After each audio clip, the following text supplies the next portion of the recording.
episode of the Men in Scoring Position. I'm your resident runner on second, Bill Kyrish, joined as the only member of the Jameis Winston Truthers. He's known around here as the runner on third because he's always about to score. Travis Spence. Travis, how are you? I'm good, brother. How you doing today? Good. How's that fan club coming? The Jameis Winston isn't You're as so good full as of people shit. think. I can't stand it sometimes. Guys, if this is your first time tuning in, we are the Men in Scoring Position. We are a sports-related podcast. You can find us, sports adjacent, if you will. You can find us on any one of our social media platforms, Facebook, SoundCloud, iTunes, all self-titled Men in Scoring Position.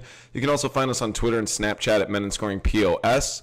We are exclusively to YouTube, and if you have any thoughts, comments, general overall points of view, feel free to email us at meninscoringpod@gmail.com. Billy, what do they always need to do? Rate, review, subscribe, tell a friend. Tell a plethora. Cornucopia, if you will. Guys, That's check true. out our Facebook, too, especially. We're really active on there. I want to say, again, shout out to all the people who are commenting and giving us suggestions or engaging in debate and discussion with us. That's really cool. Anytime you guys want to ask us a question, too, please feel free to post on Facebook or message us, and be more than happy to answer it on air. This is true. This is true. First question out of the way. Jeff from Chicago wants to know, Travis, why can't you grow a beard? That's uncalled for. This is a sports-adjacent podcast, not completely throw sports out the window. I think I grow a hell of a mustache, though. Thank you very much. And for those of you who don't think I can grow a mustache, feel free to visit us on YouTube, and you can see this lovely caterpillar right now. So, guys, today, what is today, Bill? What's today's date? Today is Friday the 15th? The 15th, September 15th. So we are going to recap week one of the NFL football season. Then we're going to delve into some Cubs, and we're going to do a lengthy segment on fantasy football, and then we're going to finish off on some final thoughts with John Jones and his nonsense and Baker Mayfield. So let's delve into this week one, Bill. I know that we will do some quick ones. You got any thoughts or anything you want to start bringing up? Yeah, absolutely. So I thought, and maybe you guys can help us. We're going to put up a poll on Facebook. What do you want this segment called? What I thought was that, we would just take one takeaway from the week, whether it's a question, it's a statement, it's a funny joke. Sometimes we're funny here and there. From all the games this week. So I thought we'd start off with your boys, the Chicago Bears, Atlanta Falcons. My one takeaway is that the Bears defense is pretty legit. Yeah. I liked it a lot, and I love the Tariq Cohen coming out party. That's a 1-2 punch that I'm really excited about. Sure, yeah. All right, moving on. Philly and Washington. My one takeaway is Washington sucks. My one takeaway is what everybody already knew. Wentz is good. Yeah, true that. Wentz is good. Did you see that little shake he had? Getting hit got a little swagger, man. Open? He's got a little Mystic Mac, if you will. That North Dakota swag. All right, moving on to Houston and Jacksonville. What's your one takeaway? Deshaun Watson is who we thought he was, and they that was exciting to see that. Very fucking snooze fest, if you really want one word. Well, this was last week, though, because they did play last night. But my one takes away. I'm sorry. We're talking week one. Yeah. We're talking week one. Yeah, good defense, no offense. Sure. Yeah, my one takeaway is Saxonville. That's it. Also, can I do a little insert there? Fournette. It's really cool to see a Jacksonville Jaguar do well for once. Maurice Jones-Drew, you had the David Garrard, had that one season, but Fournette came out, and I think he rushed for what did he rush for? 100 yards or something like that? Yeah. So, that was pretty exciting. It's the other takeaway would be it's clear that it's going to be a game manager for Blake Bortles, and Fournette's going to be the offense. Just give him the ball, give him the ball, give him the ball. They fed him the rock, too. He's got 26 takes. Sorry about that. Sure, yeah. Yeah, he's got 26 carries for 100 yards. All right, we'll do. How about the Tampa Bay versus Miami? I'm just calling that one a wash. Moving along. Hurricane reference, anybody? St. Louis and Indy. My one takeaway is that, oh boy, Indianapolis cannot win. I think they win one game this year without Andrew Luck, if that's even possible. Yeah, it's not St. Louis, by the way. Oh, yeah. The LA Rams. I'm going to do that. I'm going to call them St. Louis. I'm going to call the Chargers San Diego. 46-9. Who the fuck would have thunk? Also, fill your stands. Yeah, fill your stands. Fill your stands. Seattle versus Green Bay. What's your takeaway? Overhyped Green Bay, not as good as everyone thinks. Mine is that the Seattle offensive line has not been non-existent. Has been not been fixed like everyone's claiming. Did they you have see been. some of those memes on the internet? It was like you couldn't get any worse than the New York Jets, and then it was like Seattle's offensive line. Hold my beer. Speaking of the Jets versus the Bills. Who fucking cares? Yes, moving on. I will back you up on that. Carolina versus the Niners. Cam still looks a little shaky. Well, yeah. I mean, he's coming off shoulder surgery, right? Yeah. So I mean, he looks a little shaky, but you got Christian McCaffrey, you got Jonathan Stewart, you got Kelvin Benjamin. So I mean, I wouldn't worry too much about that. I mean, if Cam is half of what he's capable of, I think they'll be just fine. Is he half the man he used to be? No, don't do those references right now. Half Stop. man. No. You put a mic in his face, and next thing you know, he starts singing 90s. So what you want to take away? Just relax. They'll be okay. Yeah, relax. I mean, we're not. I don't know if Cam Newton's ever going to hoist a Super Bowl, but I think that as long as you got Ron Rivera, Greg Olsen, that offense, Luke Kuechly on the other side, you're going to be okay. I mean, you can win games with that team. Yeah. We got Minnesota versus New Orleans. AP is done. That's my thing. He's a 1-year rental. He's out. It's exactly what the fuck we thought it was. It's like, what if you could have went to any team, you would have been fine. You chose the Saints. And granted, their numbers don't lie. It's actually like eye-popping if you look at their rushing numbers last year. They rushed the ball majority of the time. I think 60% of the time they were handing the rock off. No way. 60? Really? Yeah, wild. That's so unlike Sean Payton. I know, but he realizes, everybody's figured out his offense. Breeze throws for 5,000, they never make the playoffs. It's like, well, I got to do something different, Well, I would argue then that's not them figuring out their offense. That's just how bad their defense is if Breeze is still routinely throwing for 5,000. Yeah, that's true.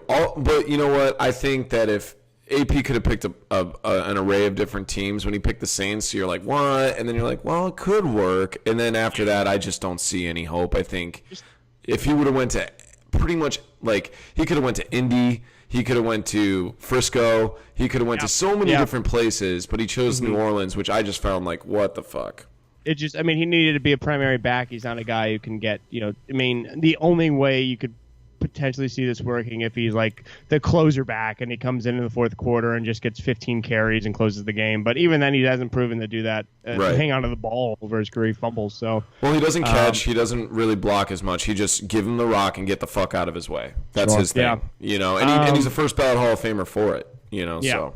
Absolutely. Giants, Dallas, another fucking boring game. There was a lot of boring games. Takeaway is, God damn it, Eli Manning sucks. Yeah. The people are really they're coming out for his head right now. But it's like at a certain point, you got to kind of blame Ben McAdoo. You got to kind of blame their running game too, But I'm not a big fan of Eli. He's got the hardware. He had the teams. He has the team now. So they got to do something. Sure. Yeah. Maybe he's on the. Maybe we're witnessing the decline. We'll get into it with fantasy, and I don't want to do another one, but. Brandon Marshall, what the friggin' Did you start him? Yeah, of course I did. You know what game I found fascinating was the Steelers-Browns, man. Real close game. I think it was 18-21. So Kaiser, what's my take on it? Yeah. I don't know if the Steelers are as good as I thought that they were going to be. And I don't know if that's like a rivalry score and they're going to just start blowing everybody out. But if you would have had this on paper, I would have thunk that the Steelers would have routed them. Thought. Thunk isn't a word. Thunk. My one takeaway is the Browns aren't as bad as we all thought they would be. That's true. I think they're feisty on defense. They have a few guys up there. Peppers is pretty fun to watch. As soon as Garrett gets back, too. He's out a few weeks. They didn't even have him this week, and they still held. Brown was pretty much in check until the fourth quarter. Bell was non-existent. Yeah. Bryant didn't do anything. This one guy, though, Antonio Brown, I think he had an okay game. No, he's still 11 catches for 184 yards. Yeah. But he was like, first half, there was nothing. So, yeah, I just think the Browns are going to be a little more feisty this year. They aren't going to roll over. I think they win at least 4 or 5 games, which a marked improvement from one. Right. When you go one, it's 400%. So I think the Browns are a little better than everyone thought they would be, and I think Hugh Jackson is going to be a solid head coach. Yeah, you're handed a plate of shit, at that point. You got the remnants of so many other, management, and now I'm looking at the receivers. You got Coleman. Who the fuck is Coleman? And you get rid of your one stud, quarterback turned wide receiver in Terrell Pryor. So it is what it is. What are you going to do? Isaiah Crowell's not very good.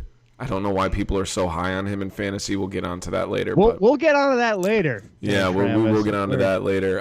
Who are we missing? We got Saints Detroit versus Arizona. What a comeback. Okay. One word, Mine comeback.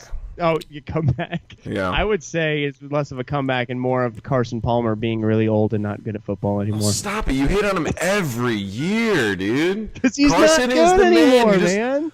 Listen, Carson's the man, and yeah, he's now maybe this season he's getting old, but you have hated on him for the past 3 seasons, and I'm fucking sick and tired of it, but you defend your boy Phillip Rivers.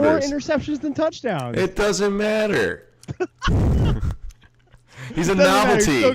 He's a trophy. Just put him in your case and forget about it. Who else we got? Ravens, Bengals. What a boring game. Ravens defense is back, baby. Yeah? Yeah, that's what I say. Yeah. I mean, they've loaded up. They have Weddle. They still have Mosley, TJ Mosley. That's his name. The middle linebacker. I mean, they still have a sick. Well, they lost Danny Woodhead though, didn't they? What's that? They lost Woodhead on offense. Yeah, we'll get into that later. That was semi-frustrating because I started him in a league. Okay, we'll get to that fantasy. We'll put the sad music on and I'll complain about week number 1 if you want. So then the other game I think we were missing was the other Monday night game, San Diego and Denver. San Diego just can't fucking win at the end. I'm not a fan of them, but I feel so frustrated watching them. I'm smiling from ear to ear, man. That they can come back and then throw 2 fourth quarter touchdowns and Phil Rivers looking pretty decent, and then they get down and then they make the first field goal. The whole waiting until they kick. I'm not saying anything right now. Timeout. That shouldn't fucking be a thing anymore. That's ridiculous. For those of you who don't know, if you're a first-time listener, Billy has a secret love for the San Diego Chargers, but will not admit it. Never admit it. He loves Phillip Rivers. He loves Keenan Allen. He loves San Diego or whatever they are now. What are the LA Chargers? Whatever the fuck. So it's just funny to me to watch him kind of squirm and have a conversation with himself. I will say this, week 1, if I had to put it as one word, an anomaly, because the Chiefs ousted the Patriots 42-27. Alex Smith was damn near perfect. The LA Rams and Jared Goff went 46 put up 46 points. The Packers barely put up 17. The Vikings routed Breeze. I mean, it was just such a weird week. David Johnson goes out for the season. So weird. The top 3, or at least top 3 of the top quarterbacks in fantasy were Alex Smith, Sam Bradford, and Jared Goff. And it's like, what the fuck? I have a statistic right here. In majority of PPR leagues, the top 5 draft picks didn't accumulate more than 60 points. And 33 of those were for Antonio Brown. Got hurt. Yeah. Brown was decent. Jones only got 10 points. And then, ODB was out, or OBJ was out. So. Yeah. So, and it's so funny. And guys, we're really excited about our fantasy. That's our primary focus, especially in these later months. So we're going to be breaking down all this. All you David Johnson first overall pick guys. We got some. There's hope on the horizon, if you will. There is, and I think our during the dead of winter up here, our fantasy predictions will keep you warm. Yes. that was kind of hot. That was like an NPR sex voice. You like that? Speaking of hot, yes, or Luke, I don't know, whatever you call them. I heard you went to the Cubs game last night. Travie. I did. We started our new kid. There's a cool backstory on this too, and brought your kid to the game? What's that? You brought your kid to the No, game? he's a baby. He's 18 or something. I don't know how old he is. But I'm gonna try to look up his name. It's Sang. What was it last night? I gotta find his name. I can't do a whole segment on this. It's Sang. Well, how do he look? All right, let's look up his name. Asian as fuck. Here we go. Jen Ho Sang. JEN. Just call me. Yeah, right.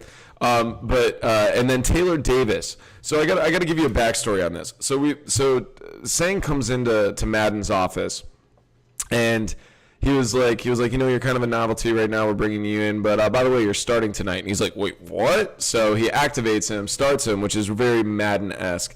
And then, I don't know, have you seen these videos? It's a Cubs video online. Somebody posted it together. Taylor Davis, the catcher who always finds the camera anywhere. Oh, yeah. They use on SportsCenter. Right. So they started him. So that was the matchup.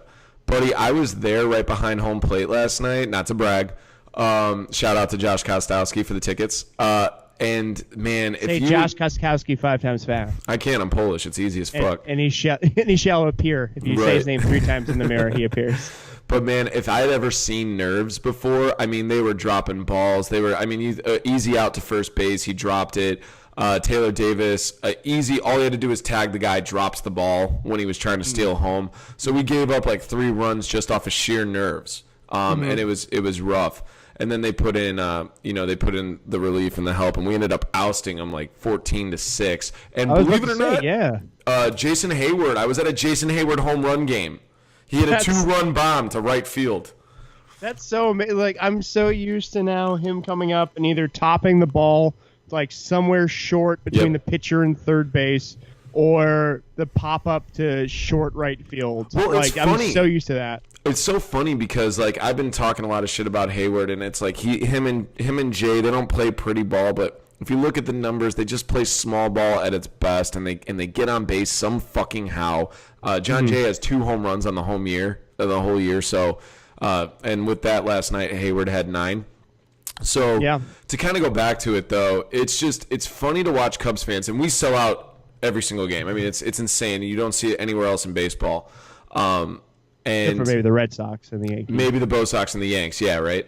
But when he goes up to the plate, I mean, you got guys cheering for Albert Almora when he steps up, a guy that I really, really love.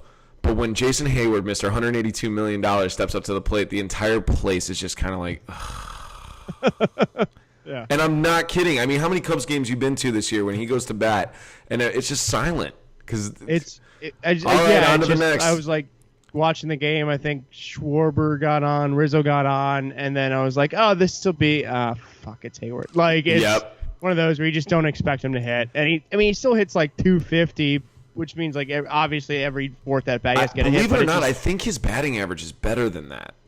It's just so weird that it just seems it's one of those players where it's like numbers kind of do lie, or at least they like seem like they do, because it's just so weird. I don't remember seeing Hayward get a double. I just don't remember seeing it. You know, right? He's batted in 53 RBIs. He's got 10 home runs on the season. He's batting 259.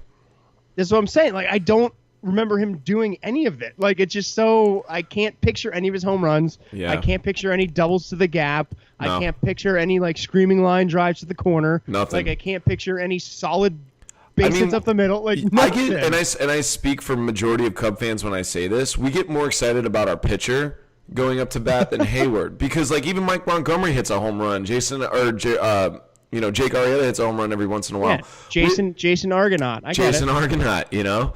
But it was cool, man. I saw, Rizzo hit, and he is a hot bat right now, man. I think he's a hot man. Dude, he's got 110 RBIs already. He's got like 30 some odd home runs. I mean, he's batting almost. He's the highest batting average in the lineup. I think his OPP is almost 400. I mean, he's a stud. He is a stud, you know, and it's so cool because he's not a power guy. He's just a baseball player, and he has the most unorthodox like Adrian Beltre knee swing into the dirt with the the hip thrust. But he gets it done, and it's cool too to also watch him. And for all you baseball nerds out there, he chokes up on the bat when he needs to, which a lot of guys don't. A lot of guys want that home run, double, triple. It's like you got 3 on, you see him about 4 inches up on the bat, just swinging like casually to try to drop it right through the infield, which is really cool to see because a lot of people don't have that much plate discipline. No, it's true. I mean, it's clear. I think we said this, and people who are listening probably know this, but he was a Theo Epstein draft pick for Boston, Boston, right? Yeah, Boston, and went San Diego. Yeah. So he's that prototypical, like, he's going to have a decent average. He's going to hit a lot of home runs, or at least over 30 home runs, and OBP is going to be around 400. So plate discipline. He's going to, he's a solid, like you said, he's a very solid baseball player. So moving That's on. That's right. I thought he got drafted to the Padres, but he actually was traded to the Padres and then got traded back. Yeah. Yeah, from the Red Sox, right? Correct. Yeah. Okay. Yeah. Because it was for Gonzalez. Yeah. Yeah. So what I was going to say was, moving ahead, the Cubs are up 3 games still, I believe. Yeah, right around there, Cardinals. And they, was it a 3-game, 4 games home, or 4 games, I think, coming up with St. Louis this weekend. What's your predictions for coming up? I mean, the rest of the year, they got, 20-some-odd games left? I'm never okay with St. Louis. They always scare me. I'll be the first to admit it. They just have a formula for winning. But it's weird when we play St. Louis this year. I think we're doing okay against them. I don't have the exact. I think we have the advantage. But I looked it up. It just says you guys are doing okay. You guys are doing okay. Yeah, the Brewers scare me in regular season. Postseason, I don't give a shit about. For some reason, Ryan Braun just understands how to fuck us up every time he plays us, whether we're in Milwaukee or we're at home. So I feel good about this weekend. We turned it up, and yeah, I can't say that I'm not worried, but we're on the right path. Guys are getting healthy. Contreras is back. Rizzo's playing good. Bryant's playing good, so we just got to get our pitching. It's story of the Cubs 2017. Story of your life. So I thought we'd go ahead and get into Travis's favorite part, a little fantasy football. Fantasy football, more, baby. No, that's it. That's all I do. I'm not doing. No, stop it. Stop it. You're embarrassing yourself. Ken, I just want to say, before we begin, just give me 10 seconds. Give me 15 seconds. Cue the sad music. Sad music. Okay, I started Brandon Marshall, Danny Woodhead, Tyler Eifert, Calvin Benjamin. These are across a few leagues, but a combined 8 points. Yeah. Week 1 was an anomaly, buddy. It was Benjamin I liked, Marshall I liked, Woodhead I liked. These are all guys that I liked. Oh, and Allen Robinson, if I didn't say that too. Fuck. It was just a pretty gnarly week for that. I think it sucks with Woodhead especially because he was I think he had 7 touches on the first 13 snaps, and then of course, he gets hurt. Brandon Marshall was just that was so weird, man. He was I get they have a few options, but Eli wasn't even looking his way. Yeah. And you have a 6'5" perennial Pro Bowler who I guess maybe he was getting double teamed. Maybe, he was going underneath, and Eli's not, the best quarterback. We all know how much I hate Eli, but it was just weird. There was zero connection whatsoever. He ended up with 1 catch. It's just fuck. It's a little bizarre, just considering, because if one guy's getting double teamed, the other guy's not, and then Shepard is a solid slot, right? So it's you don't have 40 guys to cover these guys. And I know that they don't really have a run game, but they're still professional athletes. I mean, they can establish the run if all those guys are covered. So it's Eli's got to do a better job of distributing the ball and just throwing it up there. I mean, we always go back to that frame of reference where he got 1,000 yards receiving and a couple touchdowns with Matt Moore. And Cutler in shitty years and so on and so forth. So, Brandon Marshall is that dude. You gotta just trust that he can get the job done. Especially when your offense is struggling like crazy. I mean, this is also coming from a fantasy perspective, but it's go deep every time. You're up by 50, throw a 90-yard bomb. You're not doing anything. Why not try a deep fade? Why not try a bird? Welcome to my world with Gronkowski. Because, I had Amendola in my one league. He was great. 100 yards, got me 17 points or whatever. But when it came down to Gronk, Brady looked really bad. He was kind of all over the place. All these options aren't working. Cooks is just way too small. He's dropping all these passes. But yet you throw one strike to Gronkowski and it got overturned, but it was a touchdown. I mean, the guy's got fucking hands. Just give him the ball. He's got hamburger helper glove hand, man. Those hands are huge. Dude, they're stupid, right? So I thought for this segment too, now going on, we would do a few people that we liked, people we didn't like, and you're going to hold us to this. We're going to put it on our Facebook. Yep. For all the world to see. Right. And then we're going to try to do another podcast next few days, Tuesday hopefully, and then go over how we did, maybe roast ourselves, maybe roast each other. We'll see on how we did. Or, when you follow my advice and you do really well, just talk about how great I am. Basically. It's a big ego boost for Bill. Cool, man. That's why I do it. Do you want to start with likes or don't likes, buddy? Let's do just all loves, and then we'll do all the hates. Sure. I don't believe in love, so I'm going to say I really like them as people. Okay. I love them all. I really like, for the second week in a row, Adam Thielen against the Steelers. I mean, Joe Hayden's going to be decent, but he's probably going to cover Diggs. Yeah. Thielen's a 6'4", strong, fast guy. I mean, Bradford has a real connection with him. Yeah, and he's got a chip on his shoulder too, which is nice. Guys, we forgot to kind of preface this, but it will be on the Facebook page. This is all PPR advice. Oh yeah, for sure. If you guys need advice for defense or head to head or anything like that, feel free to email us, message us on Facebook, whatever. We'll give you that advice. But primarily speaking, for the most part, by and large, you like all those. We are going to do PPR advice. A lot of prefaces. And this is also just advice for if you're doing your regular leagues. Your daily fantasy I know is a little different. So this is just if you have them, we like them kind of thing. Right. Or if you can trade for them. So my first guy, I like Adam Thielen. Okay, so you went with a wide receiver. I actually got 6 total, but I'm going to group these two wide receivers together. So this has been my guy in all of my fantasy football leagues for every single year. For some reason, he kind of slipped through the cracks in both of my leagues this year. I forgot to draft him, but he has proven to be reliable. Golden Tate. Like him a lot. I think he put up around 30 points. Stafford got that big contract. I think you're going to see him light it up this year. Another guy that I really, really like is like a flex option or even a number 2. Really flies under the radar because of his size, but Tyreek Hill. I would awesome. say Tyreek's almost a 1 now. He was my number 1 guy that I liked this week. Yeah, I think they're finding ways to use him. They're lining him in the backfield. They're getting carries there. He balls. He's strong. He's compact. He's a bigger, faster version of Darren Sproles, so I don't see the downside in him outside of going out and doing fade routes. But you give him the ball, he's good, and he's bound to get touches too. I think he averages 10 touches a game. So. Yeah.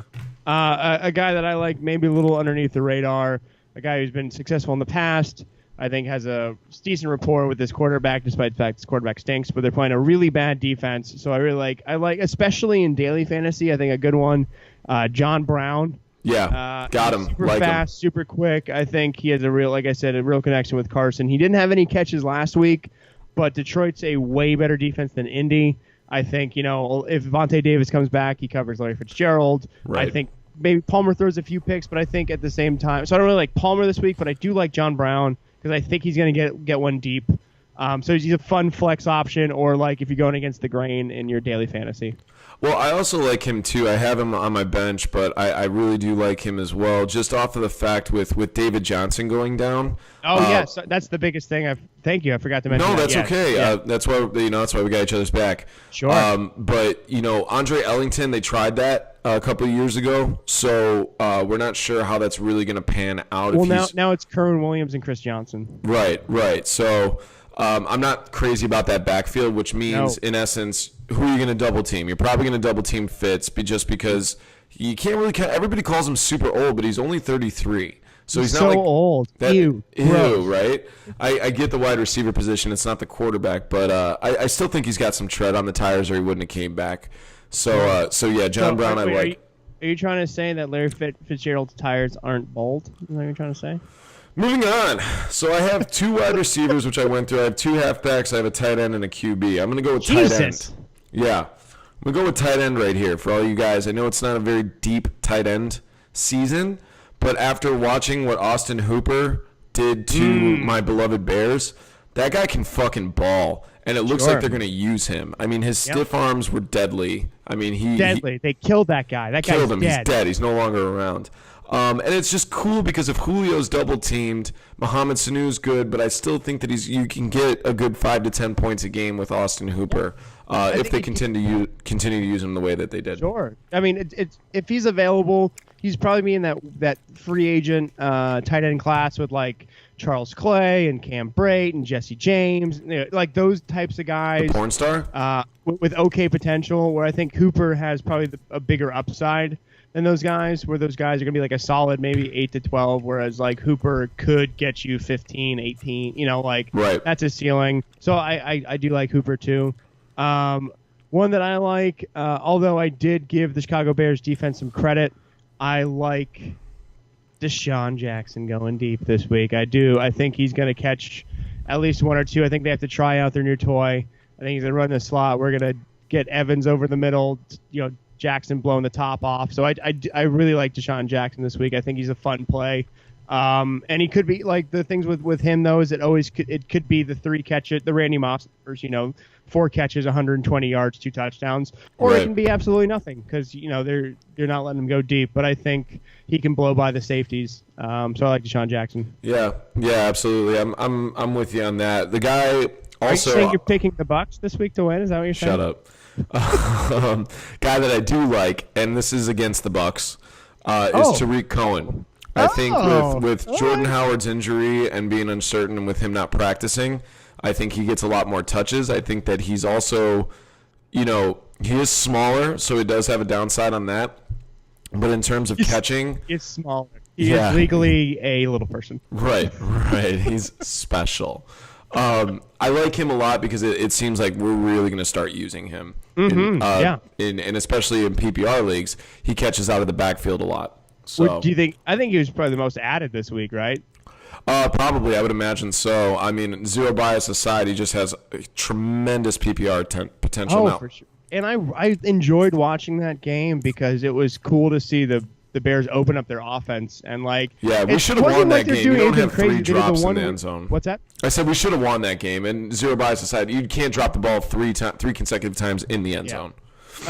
But it's like they did run the one wildcat.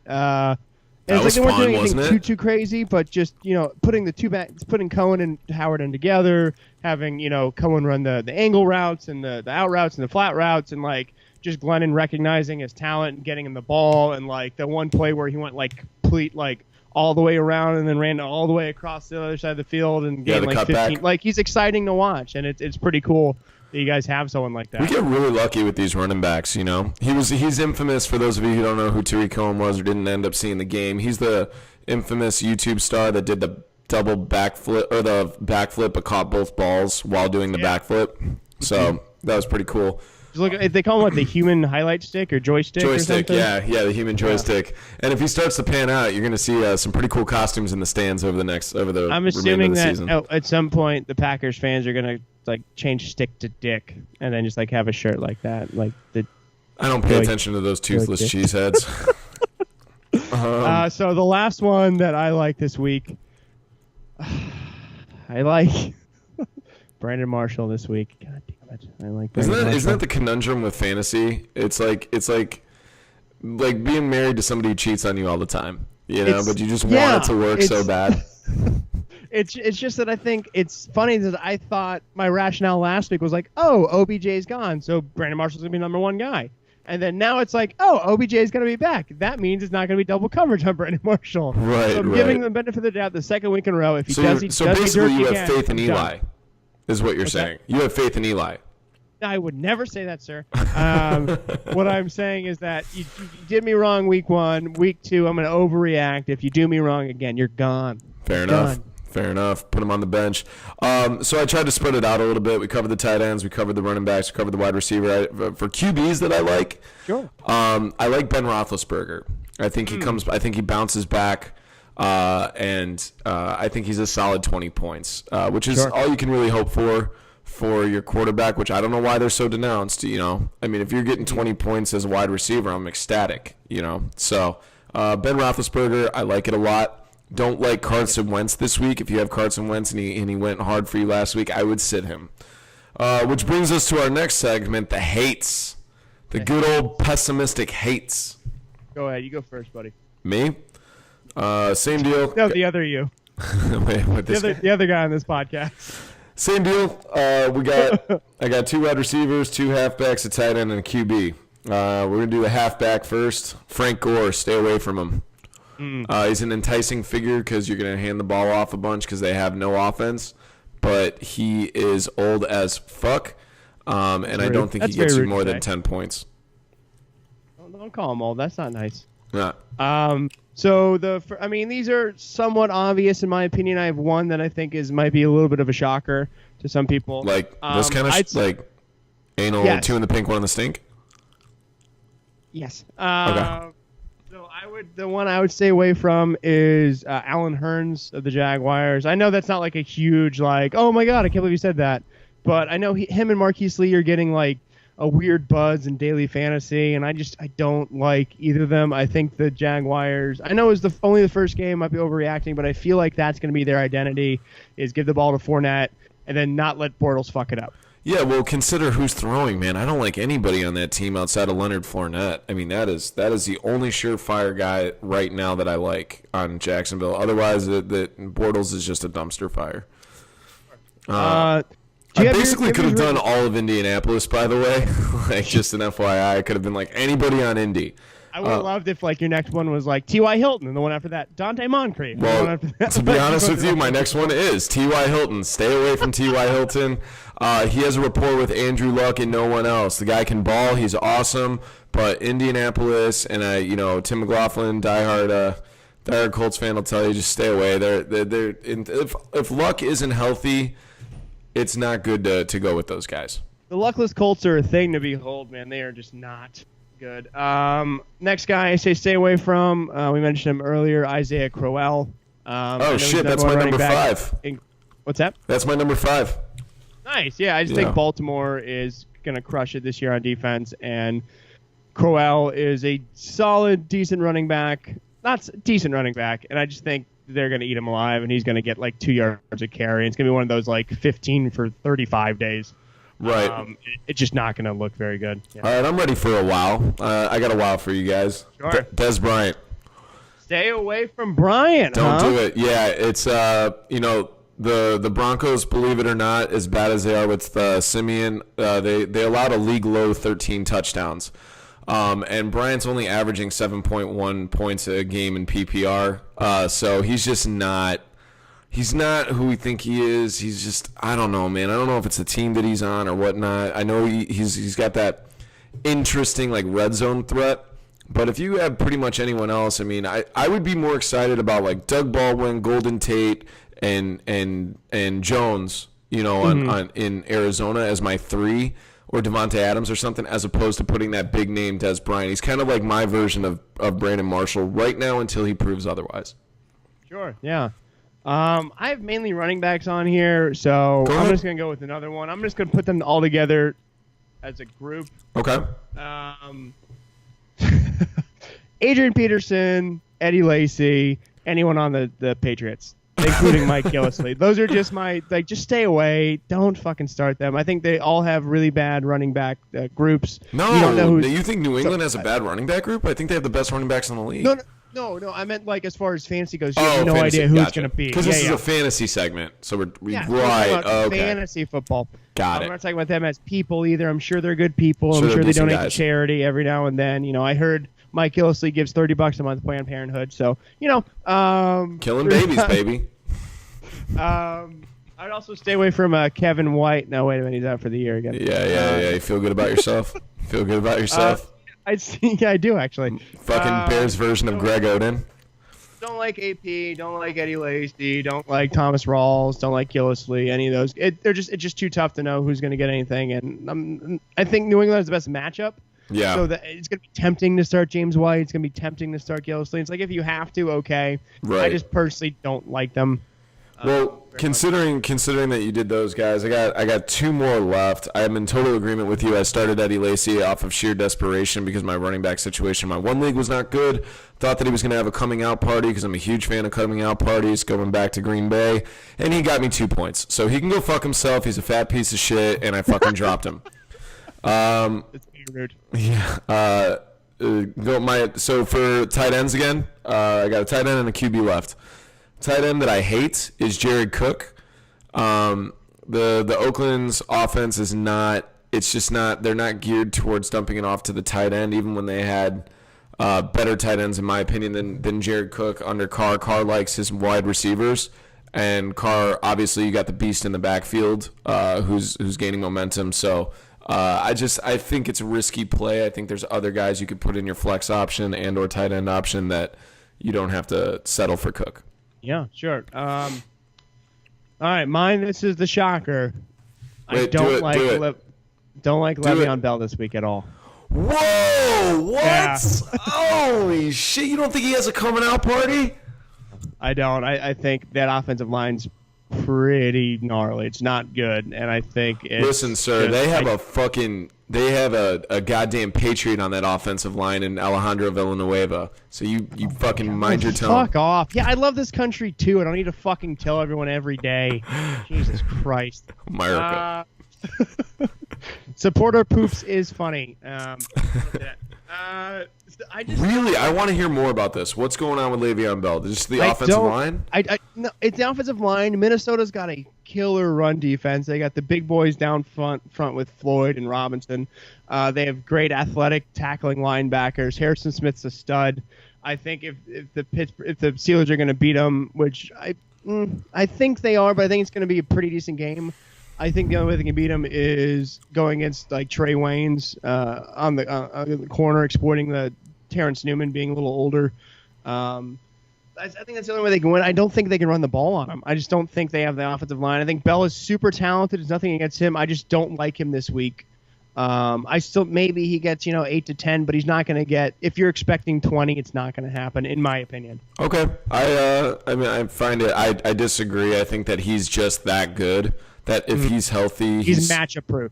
Yeah, he's and I don't believe in Minnesota the way that you do. I think that Minnesota goes back to being Minnesota at some point. Like what was it last year? They were like 7-0, and then they ended up dropping however many games. So yeah. I just think that you're going to see Bradford be Bradford, Stephon Diggs, Adam Thielen. While they all are good, I'm just not.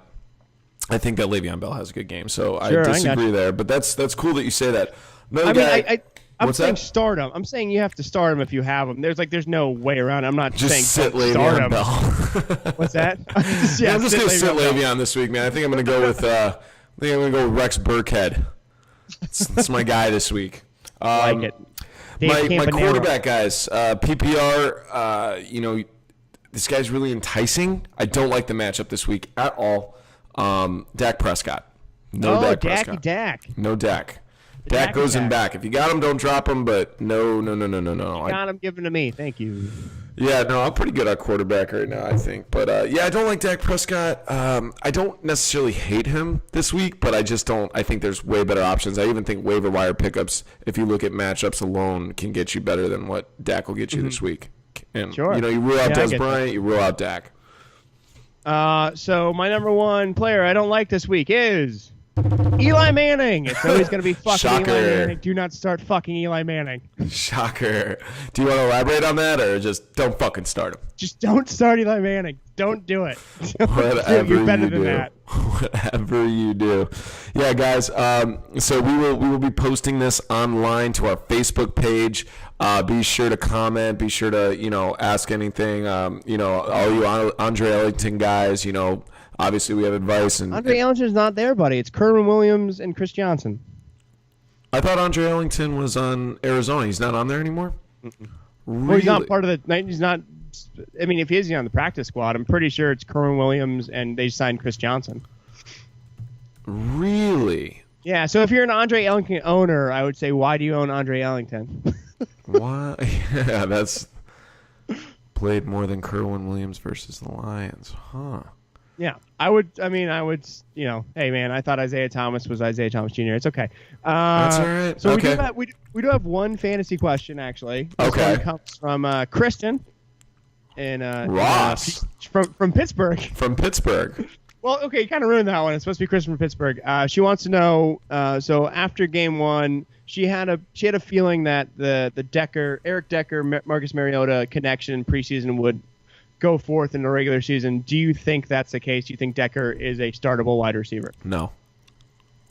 Okay. No, I don't like Tennessee at all. They're just a really weird hybridy team to me.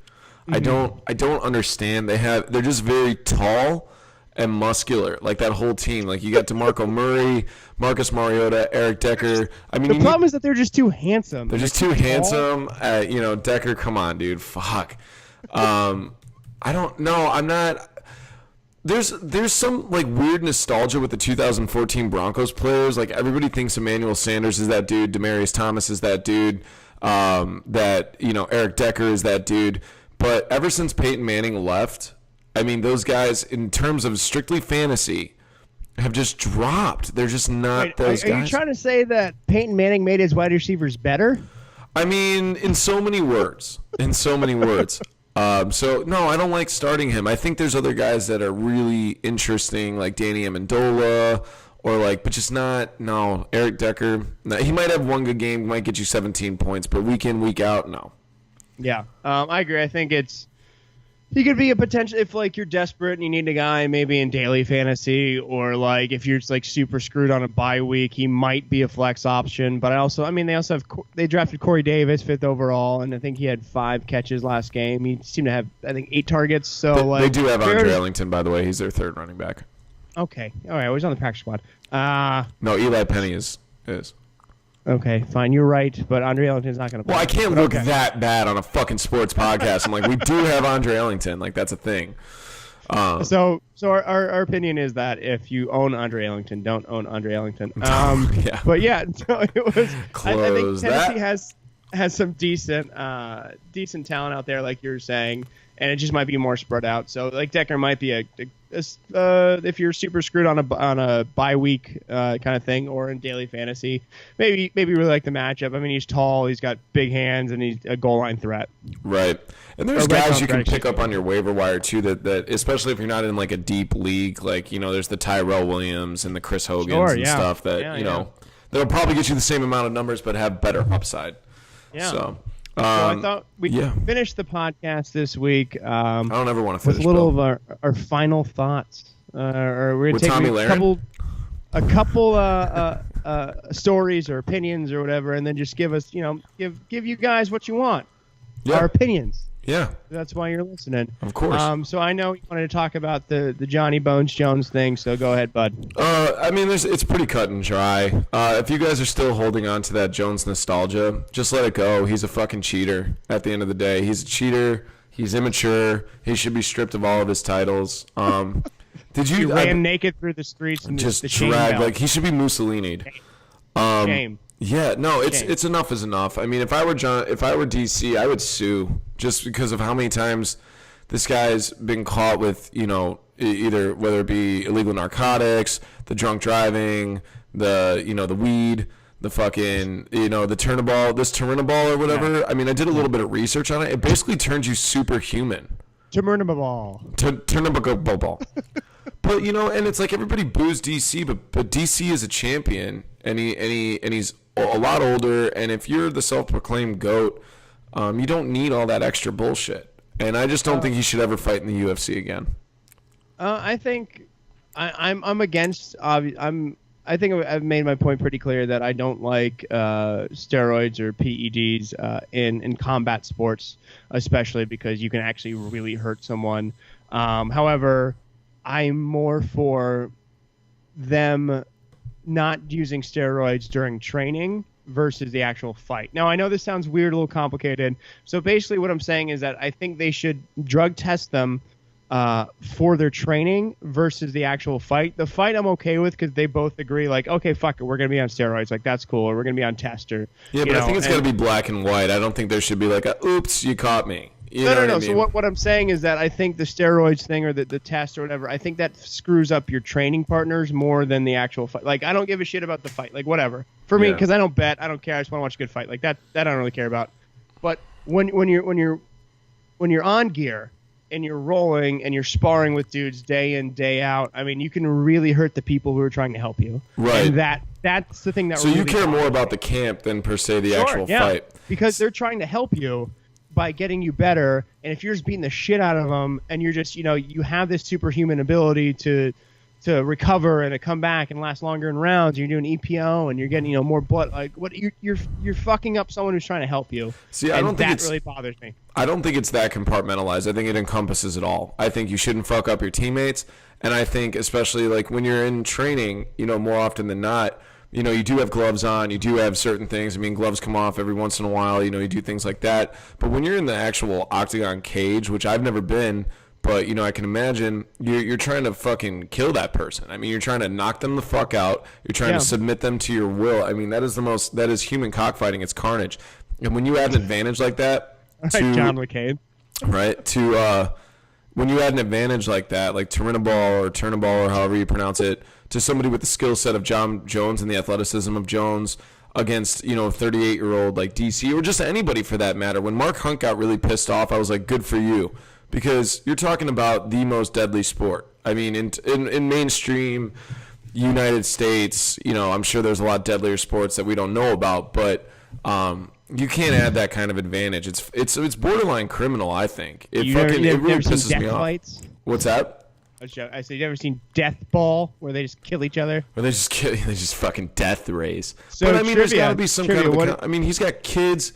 You could really fuck someone up, man. Now, if it happens and it's even playing field, those are the breaks. But when you add some shit like that multiple times, you're just a cheater, man. Like, you know, I don't know why fans keep giving John Jones a pass. Call him what he is. A spade is a spade. He's a cheater. He's done. You're a cheater. You're done. You're fired. You're out of here. So trivia, real quick. The deadliest sport in America, technically, fishing. More people die fishing than any other sport. Yeah, but is that a sport, or are you talking about like a profession? Sport? Because I don't think anybody dies from bass fishing. They die every single day. The silent victim. The silent masses. So all right. So I was gonna do. I wanted to talk real quick about the Baker Mayfield. Yeah, buddy. Thing that happened. So they go into the horseshoe. They dominate the Ohio State Buckeyes. Then at the end of the game, they're all hyped up. Baker Mayfield takes the OU flag, stabs it in the middle of the field. Super exciting, super cool moment. That's how rivalries are born. That's how you get Oklahoma and Ohio State to play every few years. Like, that's the stuff that's good. That's the good stuff. Right. And then he has to come out a day later and apologize for it. And I think that sucks. I think these are kids playing a sport they don't get paid for. Let them have fun. Not like he whipped out his dick and pissed on it. It's not like he did anything. Should have. Should have let Mark his territory. Would have been great. Now, that would have been something. He took a flag and he put it in a painted freaking area of the field. Calm down, everybody. Well, I mean, I think that was super cool and fun and stuff of rivalry. So I like it. Baker Mayfield, don't apologize, bro. No, hold your own, man. I mean, if you want to keep that scholarship, I mean, play the game. But yeah, man, college football is so great for so many reasons and so bad for so many reasons. You know, you call the NFL no fun league. I mean, just watch a college game. I mean, these kids get flagged for everything. Yeah, but do you know what the NFL stands for? No fun. No fun league, right? We got it. I've never heard that before. Yeah, Baker Mayfield, keep doing what you do. We need more of it, man. We need more of the vintage like Miami Hurricane bad boy kind of deal, you know. Yeah. It's fun. So, guys, if you stuck with us this whole time on this podcast, thank you. You are a true fan. Mom, I love you. That being said, guys, you can find us on any one of our social media platforms, Facebook, SoundCloud, iTunes, all self-titled Men in Scoring Position. You can also find us on Snapchat and Twitter, Men in Scoring POS. This will be uploaded to YouTube. And you can also email us any of your thoughts, comments, general overall points of view to meninscoringpod@gmail.com. Remember, you follow us on any of our social media platforms, guys, and you get 2 complimentary tickets to the world-famous Laugh Factory located at 3175 North Broadway in Chicago. Take your girlfriend out, take your boyfriend out, go watch a nice comedy show. We're exclusively through the Laugh Factory Network. Billy, what do they always need to do? Rate, review, subscribe, and tell a friend. A plethora. Cornucopia. Don't start Eli. Don't start Eli and fuck the Colts. All right, guys. Thank you so much.